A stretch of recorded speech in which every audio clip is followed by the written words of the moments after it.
बघा विद्यार्थी मित्रांनो, तुम्हाला फ्रॅक्शन किंवा अपूर्णांक म्हणजे काय ते लक्षात येत नाही. मग अपूर्णांकाची बेरीज वजाबाकी कशी करायची ते आज आपण शिकणार आहोत. मग आधी सर्वात महत्त्वाचं फ्रॅक्शन किंवा अपूर्णांक काय असतात त्या दोन प्रकार आहे. एक आहे लाईक फ्रॅक्शन आणि दुसरं काय आहे अनलाईक फ्रॅक्शन.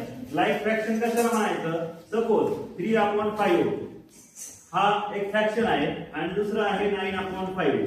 या दोघांचा डिनॉमिनेटर म्हणजे छेद कसा आहे, सारखा सेम आहे का नाही, दोघे किती आहे 5 आहे. मग यांची जर आपल्याला ऍडिशन करायची असेल म्हणजे बेरीज करायची असेल तर काय करायचं, फक्त जो काही न्यूमरेटर आहे, न्यूमरेटर म्हणजे काय, जो अंश आहे तो किती आहे 3 आणि 9 या दोघांचीच ऍडिशन करायची आणि हा जो काही 5 आहे हा फक्त एकदाच राईट करायचा. म्हणजे 3 + 9 किती होतात 12.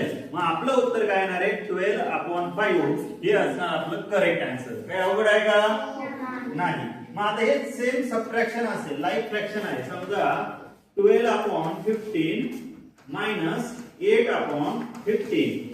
आता या ठिकाणी बघा लाईक फ्रॅक्शन आहे म्हणजे समछेद अपूर्णांक आहे, त्याचा छेद कसा आहे सारखाच आहे, बरोबर. मग आपल्याला हा जर समजून घ्यायचा असेल तर काय करायचं, दोघांचा छेद सेम लिहायचा म्हणजे तो लिहायचा 15 आणि 12 मधून 8 काय करायचे मायनस करायचे.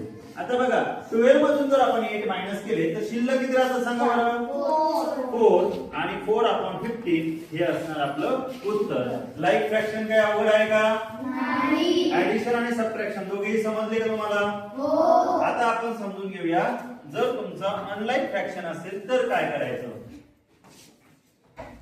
अनलाईक फ्रॅक्शन किंवा ज्याला आपण काय म्हणतो भिन्नछेद अपूर्णांक.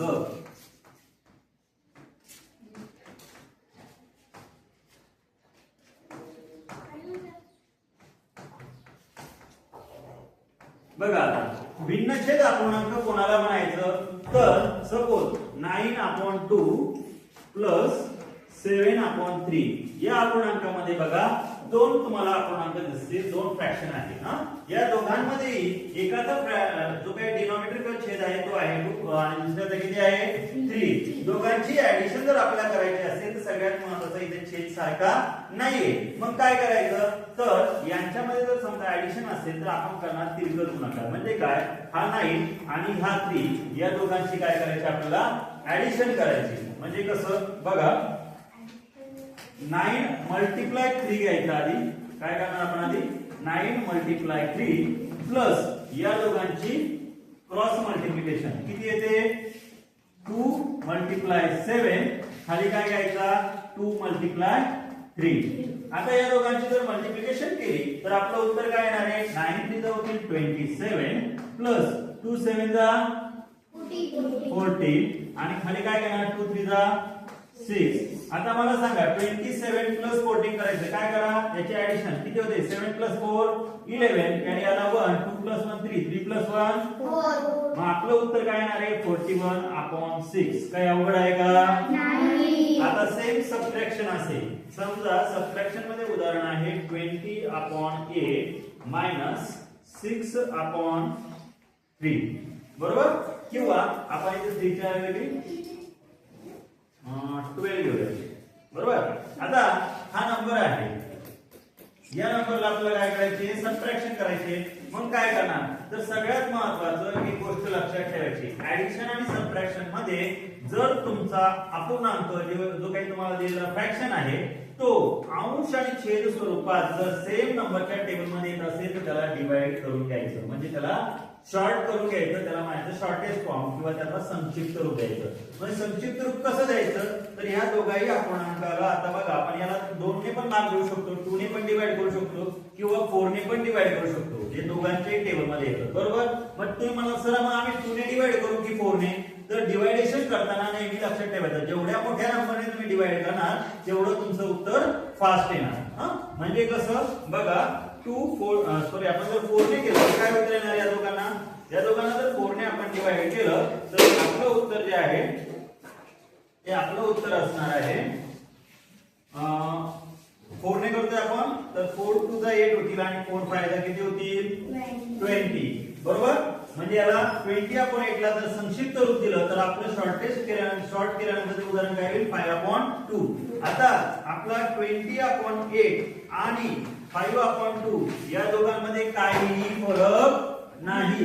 जसं तुम्ही 100 रुपयाची नोट सांगितली, एकाने 10 रुपयाच्या 10 नोटा दिल्या आणि दुसऱ्याने 5 रुपयाच्या 20 नोटा दिल्या, तर रुपयामध्ये काही फरक पडला का? तसेच या दोघांच्या किमतीमध्ये सुद्धा कुठलाही फरक पडलेला नाही. दोघांची किंमत सारखीच आहे, म्हणून याला इक्विव्हॅलंट फ्रॅक्शन किंवा सममूल्य अपूर्णांक सुद्धा म्हणतात. आलं लक्षात? हा, म्हणजे आपण याचं काय केलं, आता शॉर्ट फॉर्म केला. म्हणजे ही संख्या आपण काय केली, छोटी करून घेतली. आता बरोबर, संख्या छोटी केल्यानंतर आपलं उत्तर काय आलं, इथे 5/2 आलेलं आहे. बरोबर, आता राहिलाय 6/12. हे दोघेही नंबर पुन्हा डिवाइड होतात का रे? होतात. कोणत्या नंबरने? 6 ने. अजून 2 ने पण डिवाइड होतात, 3 ने पण डिवाइड होतात. मग आपण 2 ने डिवाइड करायचं, 3 ने डिवाइड करायचं की 6 ने करायचं? 6 ने. का 6 ने करायचं? मोठी संख्या. 6 1 जा 6 आणि 6 च्या टेबलमध्ये 12 किती नंबर येतो? 2. म्हणून इथे काय ना 2. आता छोटी संख्या झाल्यावर आपला नंबर काय आला आहे? 5/2 मायनस 1/2. आता इथे तिरकस गुणाकार करायची गरज नाही. का? याचा दोघांचाही छेद सारखा आलेला आहे. मग आपण डिनॉमिनेटर सेम आणला आहे, म्हणून काय करणार? 5 मायनस 1/2. तुमचं उत्तर येणार 4/2. आता तुम्ही मला सर 4/2 उत्तर आलं. दोघांचा इथे बघा सर 4 आणि 2 दोघे 2 च्या टेबल मध्ये येतात. याला संक्षिप्त रूप द्यायचं का? हो, द्यायचं. म्हणजे आपण काय लिहिणार? 2 1 जा 2 आणि 2 2 जा 4. म्हणजे आपलं उत्तर येईल 2/1. म्हणजेच आपण त्याला 2च लिहिणार. कळलं का? हो. ही काय झाली तुमची अनलाइक फ्रॅक्शनची ऍडिशन आणि सबट्रॅक्शन. आता बघूया आपण यांचा गुणाकार, म्हणजे त्याला इंग्लिश मध्ये काय म्हणतो आपण? मल्टिप्लिकेशन. बघा, आता जर तुम्हाला गुणाकार शिकायचा असेल अपूर्णांकाचा, तर सगळ्यात महत्त्वाचं एक गोष्ट माहित पाहिजे सगळ्यांना. बघा, आता इथे नंबर आहे तुमचा 5/7 मल्टिप्लाय 3/8. दिसतोय तुम्हाला? हो. तर आपला गुणाकाराचा रूल असा आहे की जर तुमचा नंबर जो काही असेल त्याच्यामध्ये अंशाचा गुणाकार अंशस्थानी, छेदाचा गुणाकार छेदस्थानी. जसं आपला शर्ट आहे की नाही, शर्ट आपण कुठे घालतो? बॉडीच्या कमरेच्या वरती, बरोबर ना? आणि पॅन्ट खाली, बरोबर? तसा गुणाकार आहे. हा एक शर्ट, समजा हा एक शर्ट आहे. गुणाकार कोणासोबत होईल? शर्टच्या जागेवर शर्टच, बरोबर? कोणी घालतं शर्टच्या जागेवर पॅन्ट? नाही. तसं इथे लक्षात ठेवायचं काय? 5 मल्टिप्लाय 3 आणि 7 मल्टिप्लाय 8. बरोबर? बघा, अंशाचा गुणाकार अंशस्थानी, छेदाचा गुणाकार छेदस्थानी. इंग्लिश मध्ये याला म्हणतो आपण numerator multiply numerator, denominator multiply denominator. आपलं उत्तर काय येणार आहे? 5 मल्टिप्लाय 3 केलं तर आन्सर येईल आपलं 50 आणि 7 मल्टिप्लाय 8 केलं तर उत्तर काय येतं? 56. हेच असणार आपलं उत्तर. कळलं? पण जर समजा संख्यांना एखाद्या जर संक्षिप्त रूप जात असेल तर मात्र त्याला संक्षिप्त रूप द्यायचं म्हणजे द्यायचं. जसं की गुणाकारामध्ये तुम्ही संक्षिप्त रूप देताना तिरप किंवा उभं म्हणजे वरती आणि खाली अशा स्वरूपात सुद्धा डिवाइड करू शकता. जसं की इथे उदाहरण बघा, 6/7 मल्टिप्लाय 3/18. आपलं सांगितल्याप्रमाणे आपण काय करणार? अंशाचा गुणाकार अंशस्थानी म्हणजे 6 मल्टिप्लाय 3 आणि खाली 7 मल्टिप्लाय 18 करणार. पण आपल्या नंबर मध्ये 6 च्या टेबल मध्ये सुद्धा 18 येतो किंवा 3 च्या टेबल मध्ये सुद्धा 18 येतो. मग आपण कोणत्या तरी एका संख्येला काय करणार? वरची एक संख्या आणि खालची एक संख्या यांना डिवाइड करणार. समजा तुम्हाला वाटलं की सर मला 3 ने डिवाइड करायचंय, मग केलं तर चालेल का?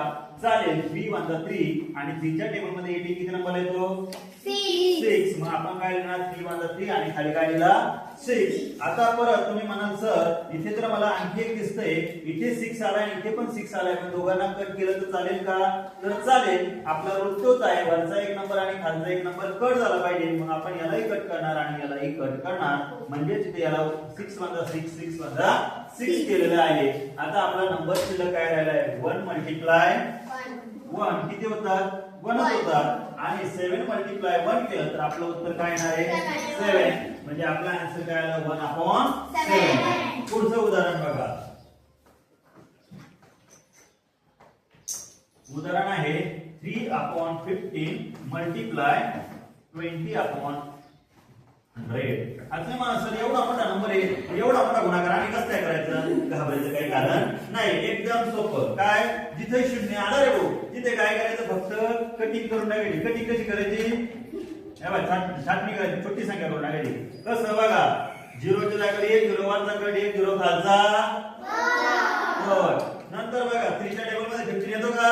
मग काय 3 1 3 3 5 2 च्या टेबल मध्ये 10 येतो का रे? किती नंबरला? 2 1 2 2 5 10. म्हणजे आपलं उत्तर काय ना 1/5 मल्टिप्लाय 1/5. बघा बाळांनो, खालचा खाली कट करायचा म्हणजे आपण इथे काय लिहिणार? उत्तर 1/5 मल्टिप्लाय 5 केलं तर 25. म्हणजे हे असेल आपलं मल्टिप्लिकेशनचं उत्तर. काय अवघड आहे का? आता भागाकार बघूया. त्यामध्ये ज्याला आपण इंग्लिश मध्ये डिव्हिजन म्हणतो किंवा भागाकार काढायचा असेल तर कसा करायचा?